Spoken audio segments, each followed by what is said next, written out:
پیغمبر علیه الصلاۃ والسلام فرمایي رقم انف ثم رقم انف ثم رقم انف، پزه دې خاورې سي، پزه دې خاورې سي، پزه دې خاورې سي. من ادرک ابویه عند الکبر، چا چې خپل بابا او ادې په داسې حال کې وموندل چې ادې هم سپین سرې وله بابا هم سپین ږیری ولو، ادې هم ستا و خدمت ته محتاجه وله بابا هم ستا و خدمت ته محتاجه و، په دغه حال کې که تا بابا او ادې راضي نه کړو، د الله رسول فرمایي پزه دې خاورې سه، پزه دې خاورې سه، پزه دې خاورې سه، که تا بابا او ادې په داسې حال کې راضي نه کړو.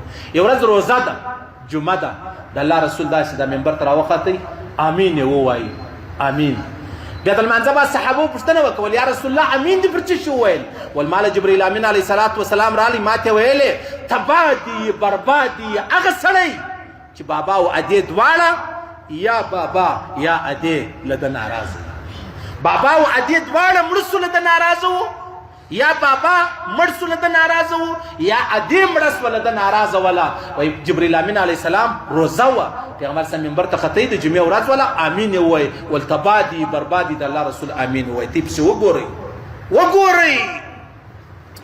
ما ته یو سړی را معلوم دی د مور یې ډېر ناجایز یې ورسره کوله، په خدای دې مې قسم مې ما په یاد کروڑپتی و، کروڑپتی کروڑپتی ډېرې ژوند برابر و، موږ به حیران و مرالکش کې دا رقم ژوند الله موږ ته راکړی و.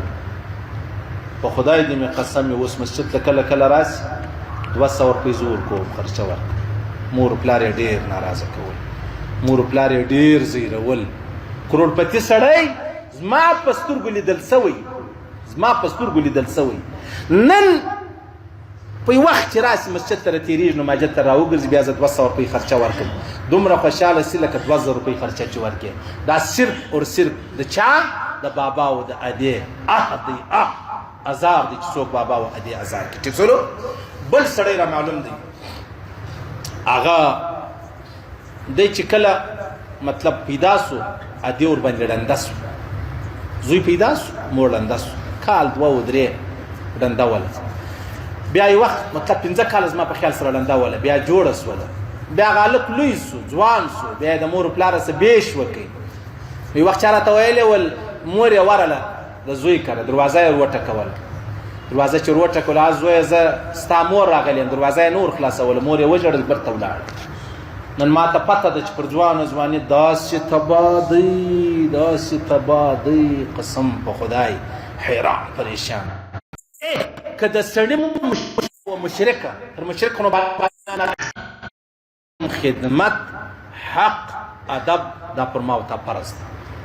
پر اولاد باندې کې اولاد ولی و متقي و صحابي و، یو صحابیه ولا د الله رسول ته ویل مامور کله کله راځي ما ته محتاج زه څه وکم؟ ول پرېږدایه خدمت یې کوه، که څه ستا په وسه پره هغه ورسره کوه. لور یې صحابیه وه او مور یې مشرکه و کافره وله.